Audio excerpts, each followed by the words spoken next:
Good evening, my Real News Midday TV family. Welcome back to the channel for another news update for February 29, 2024. And in the news this evening, Meadows removed as a PNP candidate for North Trelawney after endorsing choppers. Just hours after a video of Dennis Meadows endorsing scamming went viral on social media, the president of the People's National Party, Mark Golding, has announced that Meadows has been removed as the party's provisional candidate for North Trelawney. In a release on Thursday, Golding stated that Meadows' continuation as the candidate is untenable in light of his egregious remarks on the platform, given that scamming is one of Jamaica's most serious national security challenges. Meadows had stated that he had no problem with choppers. In Jamaica, a chopper refers to a person involved in scamming activities. Let me tell you straight up, and let me speak openly. I have no problem with a man if him want chop, because them chop us during slavery, so nothing wrong if we chop them back, he said. My only problem with chopping is that when you bingo and you score, use the money wisely, Meadows stated in the video. In Austin, Meadows, Golding stated that Jamaica can no longer tolerate unprincipled leaders. Let this precedent be a warning to all who serve in the PNP under my leadership. We are demanding higher standards of accountability. Jamaica will no longer tolerate weak, unprincipled leaders who say one thing but do another. Jamaicans deserve better, and I will give it to them. Meadows resigned from the JLP in March 2022 following what he described then as a toxic relationship. He joined the PNP in October and moved up in the hierarchy of the party, becoming chairman of the constituency and a now caretaker candidate. Meadows has 3 failed bids to win the constituency. JLP distances itself from Warmingtons My Money comments. The Jamaica Labour Party has condemned the statements made by Member of Parliament for St. Catherine South West Everald Warmington regarding the allocation of state funds to the People's National Party's councillor-elect.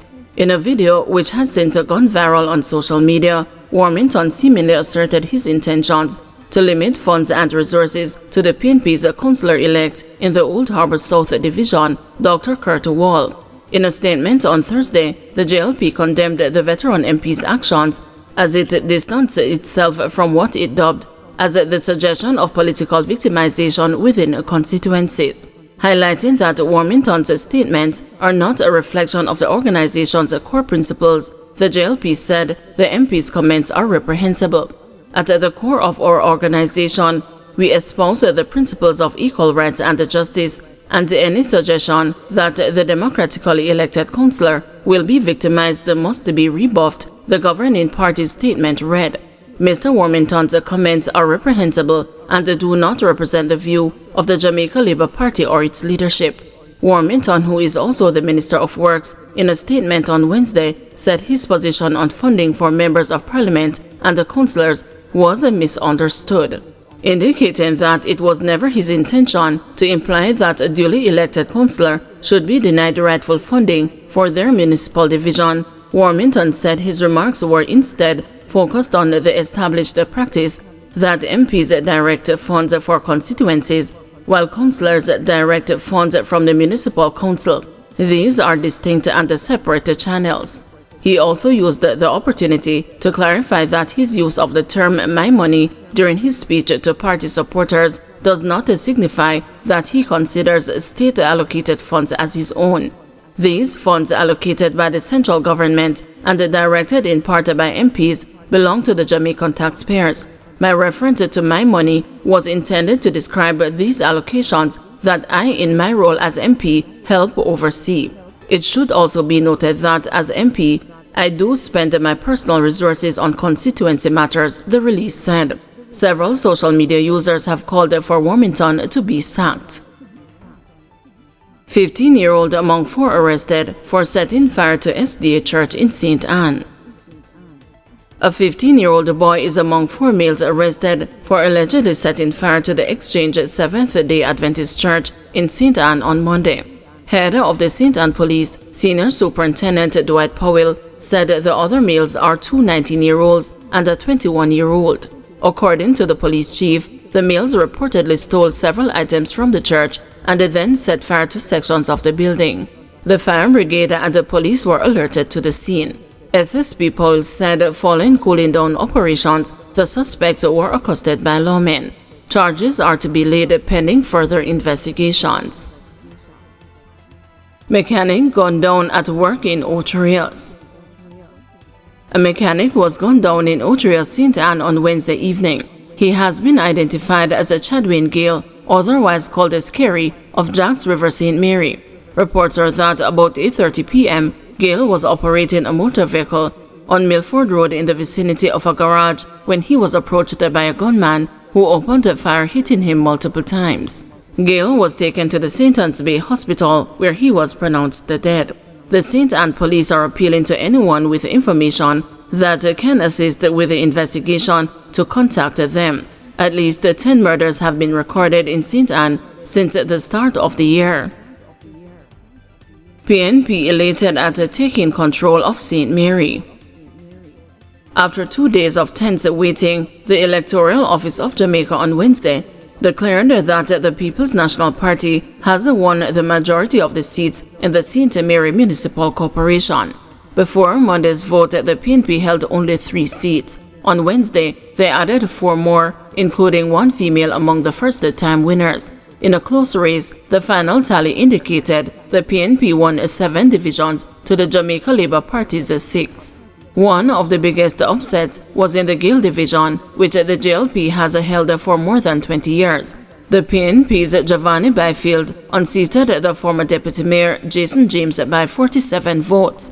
In the Boscobel division, the PNP's Fitzroy Wilson regained the seat he had lost to Leroy Swell in 2016, while over in the Oracabessa division, where it was the battle of the teachers, the PNP's Ramon Big House Henry defeated the JLP's Sheldon Kidd.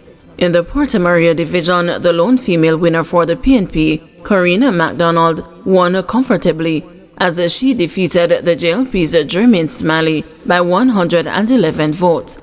Everton Garvey retained the Islington division, which he had indicated during the campaign he was hoping to win in honor of his childhood friend Lincoln Dixon, who died in March. Garvey bested Dennis Leckie by 87 votes. He is one of the 4 victors who are newcomers to the municipal corporation. Former Mayor Levon Freeman of the Belfield division and Paul Fife of the Highgate division maintained their seats for the PNP. The 6 seats retained by the JLP are the Anota Bay division, held by Hugh Bryan, Lenford Danvers in Castleton, Richard Creary Richmond, Doreen Hutchinson of the Karen Hall division, and Mitzi Hudson of Hampstead. The only newcomer for the JLP is Dante Moulton of the Retreat division. State witness in Cmore murder trial refutes taking plea deal to lessen sentence. Convicted murderer Wade Blackwood on Thursday morning refuted a suggestion by Omar Collimore's attorney that he turned a state witness to save himself. Mr. Collimore, Dwayne Pink, Michael Adams, and Shaquille Edwards are on trial for the January 2, 2018 murder of Collimore's wife Simone Campbell Collimore. Mr. Collimore's attorney, Dan Jobson, during cross-examination Thursday morning in the Home Circuit Court, asked Blackwood if it was the police who told him that he would get a reduction in his sentence. Refuting the suggestion, Blackwood said the police asked him earlier this month if he was going to help the court, but he explained it to the attorney that it had always been his plan to assist the police. Ms. Jobson pressed further, asking when was it he learned that becoming a state witness would lead to a reduction in his sentence. The witness said he learned about the reduction after attending court. After pleading guilty to the murders of Mrs. Campbell Collimore and her taxi driver Wayne Walters, the convict was handed 2 life sentences with the possibility of parole after 35 years. But the court was told Wednesday that 15 years had been shaved off as a result of a plea deal, meaning he will now be eligible for parole after serving 20 years. Cross-examination of the witness is still underway in the Home Circuit Court.